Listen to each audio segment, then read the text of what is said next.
They thought she came to perform. Spotlights bloomed, applause swelled. The panel, handpicked by Bezos himself, smirked from behind their polished microphones. He leaned forward, calm and untouchable. "Beyoncé, this isn't Coachella," Bezos said, voice smooth like stock prices rising. "Let's leave the heavy talk to the grown-ups." Laughter. Cameras captured it. A headline drafted itself in real time. But Beyoncé didn't blink. With the quiet grace of someone who already knew how this would end, she reached into a velvet clutch and pulled out something no one expected. A weathered black envelope, stamped confidential, level red. She slid it across the glass table. It stopped just short of Bezos's hand. "You're right, Jeff," she said. "This isn't Coachella. It's your reckoning." The room dropped 10 degrees. One assistant's pen froze mid-note. A tech advisor muttered, "No way." Even the lights seemed to hesitate. Bezos didn't move. "Inside are the acquisition files, the ones you buried during the wildfire crisis. You thought they'd stay ash." He reached for the envelope. Beyoncé stopped him with a stare sharp enough to audit. "Touch it, and the world watches you read your own indictment." Gasps cracked like stained glass. "This empire you built on silence? Consider this the feedback loop." And just like that, the richest man on earth became the most exposed. Before diving into this extraordinary exchange, make sure to like this video and subscribe to our channel for more powerful political moments that the mainstream media won't show you, to understand the significance of this confrontation. The stage glowed like it was carved from the future. Curved glass panels hummed with ambient light, gold and white and immaculate, as if the very air had been scrubbed clean of dissent. A wall of rotating screens displayed hashtags, applause metrics, looping drone footage of solar farms and space capsules. At center stage, Jeff Bezos stood with the posture of a man returning to Olympus. Trim, tanned, ageless in his dark suit, he radiated certainty. His new tech initiative, a global equity accelerator, was being heralded as the culmination of his legacy. This was not a comeback. It was a coronation. And then Beyoncé stepped into the light. The crowd rose in reflex. A roar, rehearsed and reverent. She wore a black suit, soft cut and precise, without jewels. Her walk was not performance. It was processional. She smiled only once, as if to honor their expectations before letting them go. Jeff turned toward her, his grin wide, his hand half extended. The flashbulbs caught it, the mythmaker and the megamind. The audience, packed with billionaires, ambassadors, and digital messiahs, leaned forward for the moment, but she did not take his hand. Instead, she stepped past it and faced the audience alone. Her voice, when it arrived, was not commanding. It was quiet, almost ceremonial. "Thank you for the invitation," she said, "and for the chance to speak about what we're building together." She glanced briefly at the teleprompter. Then, without looking away from the crowd, she reached into the inside pocket of her jacket and pulled out a single folded letter, not printed, handwritten. The gesture cracked the room.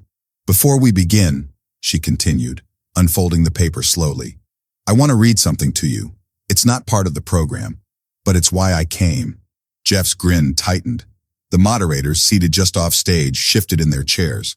The camera operators didn't move, but the focus tightened. A ripple passed through the production feed, control room hands adjusting dials, engineers lowering ambient music. "This is a letter," she said, "from someone who worked in a warehouse in Arizona, not 10 years ago. Last year. He's 24. His name is David." The room stilled, not because of the name, but because Beyoncé didn't blink. She began to read. He says, "I used to believe I was part of something big, that all this tech, all this scale meant something. But when I passed out in the sorting line and no one stopped the line, I understood. It's not a company. It's a machine. And it needs us tired. It needs us scared. It needs us silent." Bezos took a step toward her, then hesitated.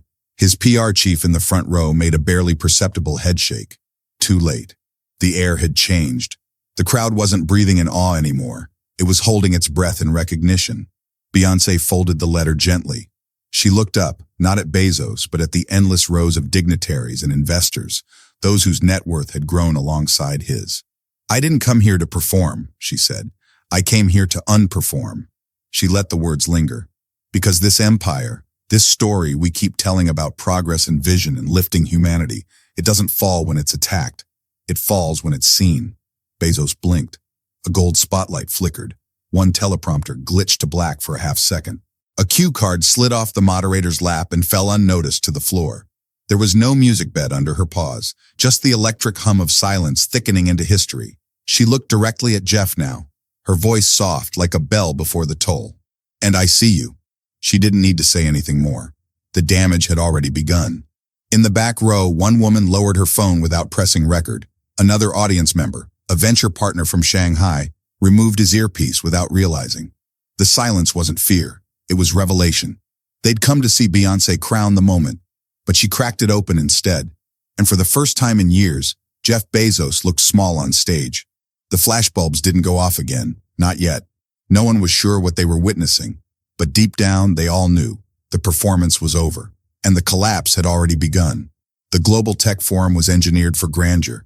Held inside a crystalline dome suspended over the Singapore skyline, the summit was a convergence of money, code, and curated optimism. Floor-to-ceiling LED displays cycled between ocean conservation projects and Martian architecture concepts. Waitstaff in minimalist uniforms handed out biodegradable champagne flutes filled with something green and market-tested. Every seat was tracked, every expression analyzed. But none of it mattered, not really, because Beyoncé was here. The invitation had been rolled out like prophecy, not as a headliner but as a guest of vision, a living symbol of what tech could become if it remembered art, empathy, and equity. A holographic intro read her name in silver cursive as a string quartet played her hits in minor key. When she appeared on stage, the lighting followed her like breath. She was dressed in black silk from neck to ankle, no logo, no shimmer, just precision. Beside her stood Jeff Bezos, mid-laugh, mid-power stance. He wore the same confidence he always did, tightly tailored and fractionally behind the times. The alliance was meant to seal the theme of the summit, Humanity 4.0. Her elegance, his empire. She was the soul, he the infrastructure. This moment, this photograph had been the whole point. "Ladies and gentlemen," Bezos began, stepping into the spotlight with practiced ease. "We're honored today not just to have a legend of music, but a beacon of global empowerment. Beyoncé has inspired millions, no, billions, and I've been a fan since, well," he paused for a grin. "Let's just say since before Prime was even a thing." The laugh came, soft and scattered. "She's here today because we believe in unity," he continued, "between creativity and innovation, between culture and capital. And let me say, on a personal note, it's surreal to share this stage with you." He turned to her, waiting for a reciprocal smile. Beyoncé nodded slowly, the way one acknowledges a passing car. Her face remained unreadable. The applause was polite. A transition cue blinked green at the moderator's feet. Cameras panned gently, searching for resonance, meaning headline. Beyoncé stepped forward. She didn't raise her hand. She didn't gesture to the screens behind her. She simply took the space and allowed the silence to arrive with her. "Thank you," she said, voice clear but low, the type of tone that pulls people closer without asking. "It's good to be here." Pause. The crowd waited for the cadence of entertainment, a humble joke, a reference to her latest tour, something safe. She looked down for a moment, then back up, not at Bezos but through him, past him, toward the crowd of innovation evangelists whose badges shined brighter than their eyes. "I know what this space is," she said, "what it's supposed to be. I know what I was invited here to do." Another beat passed. She adjusted the microphone ever so slightly. "And I want to be clear," she said. "I have one thing to say." A hush thickened the air. Her eyes narrowed, not in anger, but in precision. "And it's not about music." For a full second, the auditorium didn't breathe. Somewhere in the back, a light technician missed their cue. The screen behind Beyoncé, meant to show an animated visionary tech logo, froze mid-loop, pixelated in silence. Beyoncé remained motionless, one hand resting gently on the folded paper she had drawn from her pocket. The audience waited, still assuming this was performance. Abstract, poetic, maybe a metaphor. It wasn't. "I met her in 2016, Beyoncé said, tone even, as though recounting a name on a long list. She was 29, an engineer, third-shift data optimization at a logistics substation outside Tulsa. No air conditioning in the summer, no heater in the winter, 17-hour days during Black Friday week." There were murmurs. The forum had not prepared for this. She unfolded the paper with the care of someone handling a memory, not a prop. Her eyes scanned the page once before she continued. She filed 6 safety complaints in 5 months. She was reprimanded, then reassigned. Then she was gone, not fired, just moved off the map. Some of you in this room built that map. Someone coughed. Another camera pivoted to Bezos, who kept smiling, but now too tightly. His hands adjusted his mic pack, a twitch more than a gesture. I received her letter a year later, Beyoncé said. Handwritten, sent not to my label, not to my foundation, but to my mother's nonprofit in Houston. She knew that would get to me first. She didn't ask for money. She asked if I thought dignity was still scalable. That word, scalable, landed like a match on lacquered wood. Every exec in the room understood it was aimed precisely at them. I started funding independent wellness audits that same month, quietly, anonymously, she added. We reviewed 9 logistics facilities. 7 of them belonged to one company, yours. She turned slightly, only slightly, toward Bezos. Her body language remained regal, untouched. From the crowd, silence. Some squirmed. One man lowered his phone. I brought the receipts. She lifted another folded sheet from within the paper. Actual receipts, routing numbers, donation statements, the names of auditors scrubbed from internal reports. And I brought her words, she said, voice gentler now, devastatingly calm. Every time I tried to speak, they said the algorithm was final. Bezos laughed, too loud, too shallow. I think we all know this isn't the time or the format for this kind of, passion. But he had already misread the room. The laugh didn't spread. It curdled. Beyoncé didn't even glance at him. She looked back to the crowd, the engineers, the futurists, the brand directors, and policy influencers, now shrinking inside their lanyards. One woman's jaw was clenched so tightly she had to massage it open. This isn't an accusation, Beyoncé said. It's a memory you thought no one kept. The lights above her dimmed half a degree. Whether it was an accident or a signal, no one knew, but it felt like a benediction. The screens behind Beyoncé tried to catch up, flickering between branding overlays and static. For a moment, the live feed cut to an audience-wide shot before snapping back to the main camera, jittery, slightly unfocused, like even the lens itself had been caught off guard. Beyoncé stepped closer to the podium, but not behind it. She didn't need the teleprompter, which was now stalled mid-sentence with a cheery line about transformational opportunity. She looked down at the pages in her hand, not for guidance, but timing. This was choreography of a different order. Every pause was measured, every breath planned. And when she turned the page, the air itself pulled taut. You were praised, she began, for pledging $2 billion to climate resilience last year. But the foundation handling that pledge is housed in a shell corporation registered in Bermuda. And the interest from the endowment, $74 million, was invested in offshore logistics expansion, not climate adaptation. Not 1 cent reached an impacted community. There were no gasps, just a soundless recoil, like the audience collectively pulled their faces back, waiting to be proven wrong. No denial came. And the donations made under that initiative to health equity programs? She held up a color printout. They totaled less than 0.08% of your annual personal equity gain last fiscal year. That's not generosity, that's optics. A flicker of movement at the panel table. Bezos leaned forward. His voice picked up mid-sentence as he spoke into the mic. That's misleading. These programs operate on timelines. This is out of context. Beyoncé didn't flinch. She didn't raise her voice. She simply raised her hand, palm out, a gesture older than politics, a queen dismissing noise. Don't speak, she said, her tone velvet-wrapped steel. I'm not done. There it was, an audible pause, thick with the weight of knowing he had already lost the room. The slideshow behind her jolted back to life for a moment, then stuttered, glitching through logos, charts, a blurred headshot of an Amazon delivery driver in winter with no gloves, then freezing on a black slide with the words, estimated injury rate, 12.3 per 100 workers. 423 delivery drivers filed injury complaints in 6 months, not in warehouses, in neighborhoods, because delivery quotas were increased without corresponding breaks. She turned the page again. A third of the whistleblowers were terminated for what internal emails labeled as attitude. I've read those emails.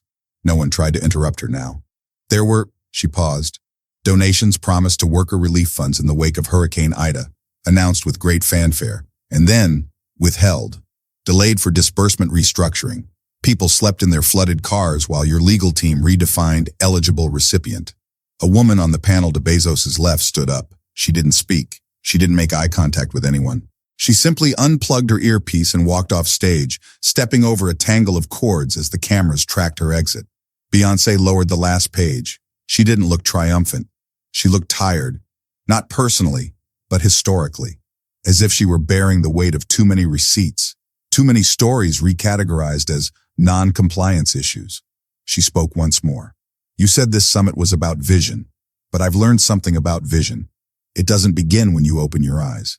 It begins when you stop closing them. And with that, the live feed cut to an emergency standby slide, then faded to black.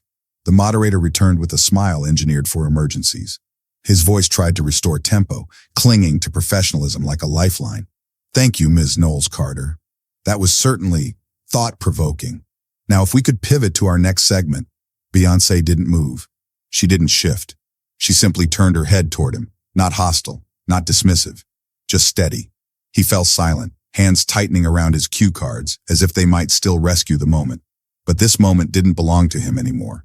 The room wasn't resetting. It was recalibrating. One reporter, seated near the side aisle, had lifted her phone halfway through Beyoncé's second statement and never put it down. Her live stream now had over 600,000 viewers and climbing. A headline auto-generated by the app's AI flashed on her screen. Beyoncé shuts down Bezos. Live. No one had approved it. No one had scripted it. And yet it was already trending. Offstage, in the shadows just beyond the curtain, tech executives were in motion, leaning into each other's ears, glancing toward the camera banks, checking for control over what was already irreversibly out of their control. Bezos, still seated but visibly more brittle now, leaned back and stared into the light rigs. Sweat clung to the edge of his collar. His mic was still hot. So was the feed. The director in the booth was stalling, unsure whether to cut away or let it ride. Every option seemed radioactive. Beyoncé remained in the center, unbothered by the chaos quietly blooming around her. Her voice returned, clear, slow, measured. If you call this innovation, she said, pausing to let the words settle, what do you call exploitation? She didn't blink. Innovation that profits from warehouses built on wage theft, from algorithms trained on stolen labor, from silence paid for in stock options. She turned her gaze back to the front row, where executives shifted uncomfortably in their designer chairs. The woman from the sustainability board wouldn't meet her eyes. A venture capitalist from a rival firm had already turned off his nameplate and tucked it under his seat. Do you call that strategy? Or just muscle? Beyoncé's hands were empty now. No more papers, no more props, just her, surrounded by the quiet collapse of a carefully curated illusion. Above her, a cluster of stage lights blinked. One of them flickered and buzzed, casting brief shadows that made the gold trim on the curtains shimmer like something sacred, or unraveling. The audience didn't applaud. A few hands tried out of instinct, but the claps died instantly, severed by the weight of what had just been said. The sound hung, half-born, then aborted. What remained was silence and blinking lights. That's when someone in the second tier whispered, barely audible but unmistakable. She wasn't supposed to do that, but she had. And now nothing that followed would matter more. By the time Beyoncé lowered her hand, the live stream wasn't just trending. It was metastasizing. Within 4 minutes, the phrase, "she said don't speak," had become a meme, captioned across stills of Bezos' stunned expression. In 10, TikTok edits were pairing her voice with footage of collapsing skyscrapers, avalanches, and wolves circling in the snow. The hashtag number sign Beyoncé Bezos shot to the top of X, eclipsing every scheduled launch, press junket, or PR push Bezos' empire had prepared for the week. The official Global Tech Forum account tried posting a neutral quote from her about the importance of ethics. It was ratioed into oblivion within seconds. But the storm wasn't only aesthetic. Leaked slides, the same ones glitching on screen moments ago, were now being posted from inside sources. A spreadsheet showing suppressed warehouse injury reports. A table tracking liability versus optics for international contractors. A list of donations promised and never delivered, some crossed out in red with the tag, optically sufficient, no follow-through required. Beside them, side-by-side images appeared, Beyoncé's donation receipts, verified by timestamp and direct wire trail, next to the Bezos Earth Fund's partial grant announcements. Billions promised, but millions stalled behind bureaucracy and shell corporations. Amazon PR went live from a satellite account within 11 minutes. A short statement appeared, trying to walk the line. We're disappointed by the mischaracterizations presented today. We remain committed to equity, transparency, and global progress. But it was already too late.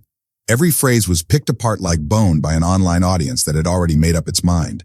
Screenshots flooded in, receipts laid side by side like exhibits. A generation that had grown up deciphering digital illusions didn't need much help.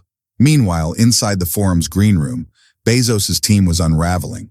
One assistant frantically pulled up influencer contracts and scheduled tweets for the following hour, trying to see who had already pulled out.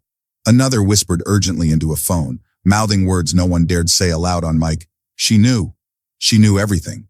And somewhere on a white couch near the edge of the press corridor, a young journalist refreshed her inbox. She still had the email. It came just 3 days ago. Subject line, urgent. She's considering the forum. Attached was a message from Beyoncé's team to the forum organizers. Polite, concise, but layered. It said she might not attend, that she had concerns, that she wouldn't lend her image to something that wasn't aligned with action. They'd responded within hours, doubled the donation promise, added the award title, Guest of Vision, included a flattering montage. But what actually changed her mind wasn't their bribe.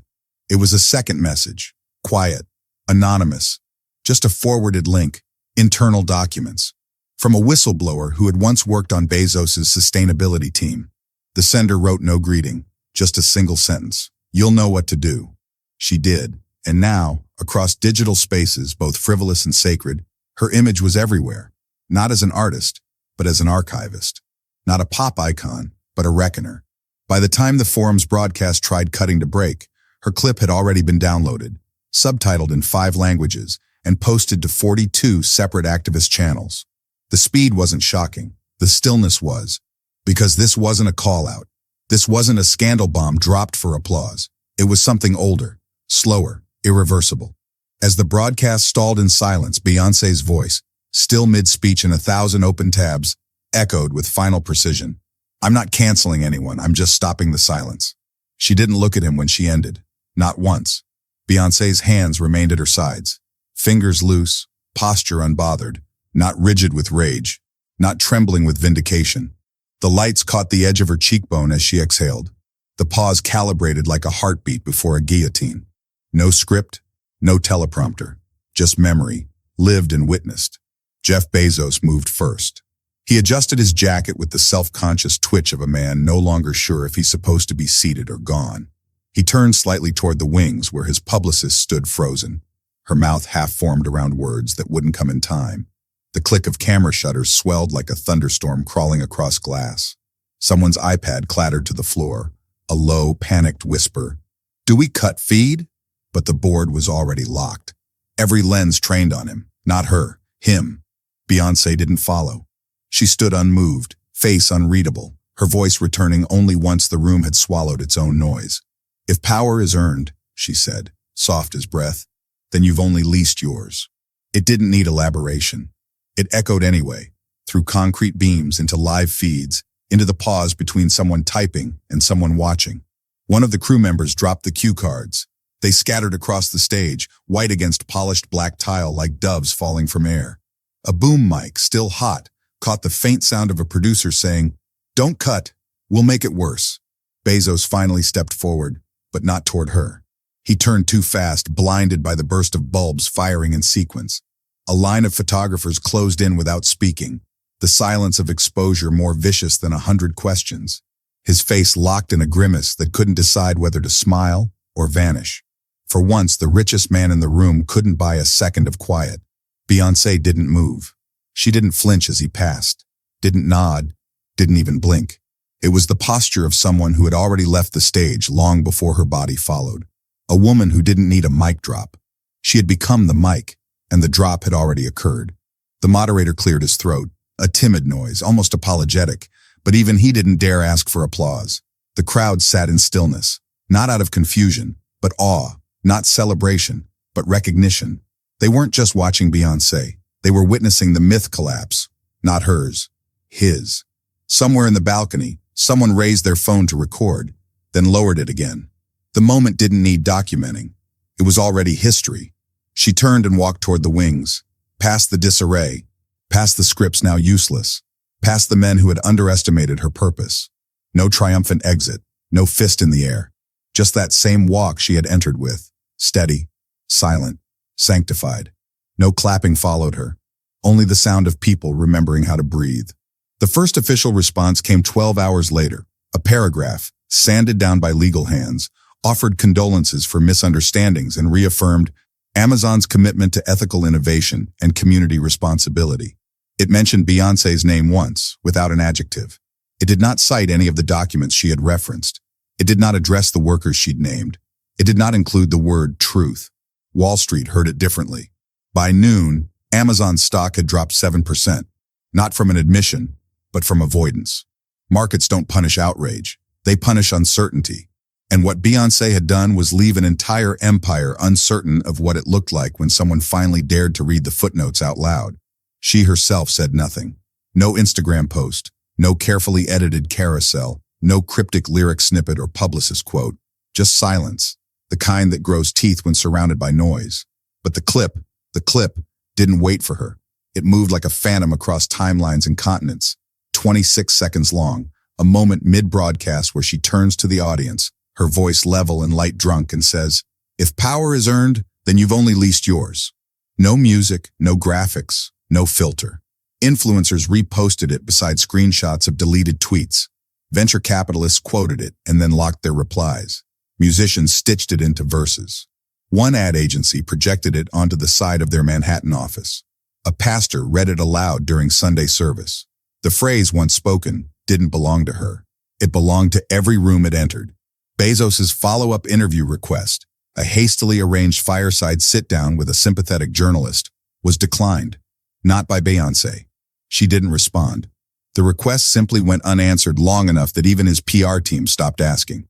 He appeared 3 days later at a logistics facility ribbon cutting, smiling too hard, cutting the ribbon too fast. The footage trended for an hour, then sank beneath the wave of Beyoncé's frozen frame.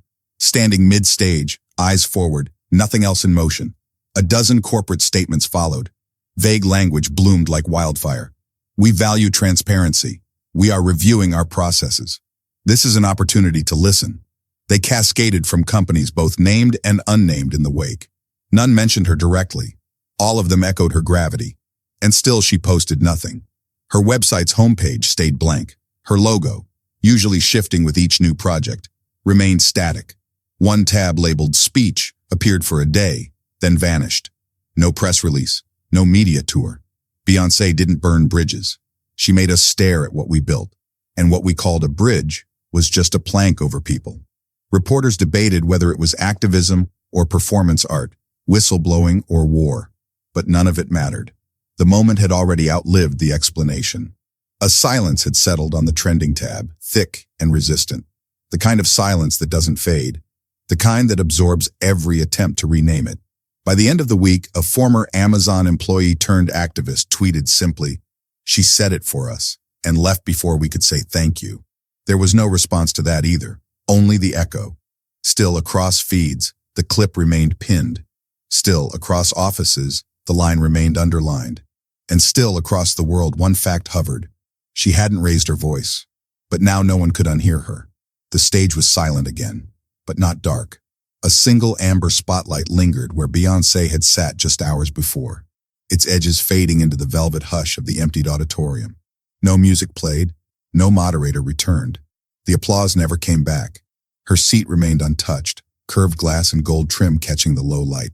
On the table beside it, there was no nameplate, only a single folded piece of white paper, neatly creased, unsealed. No camera dared zoom in, but every phone that passed by later captured the same detail.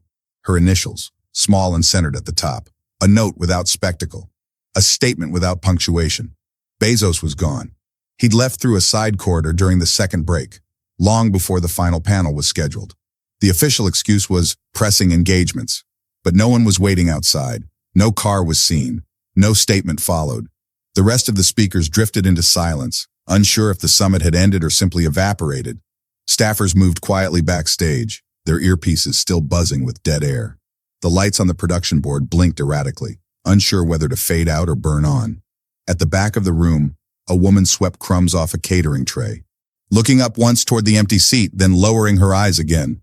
But the one line, remained.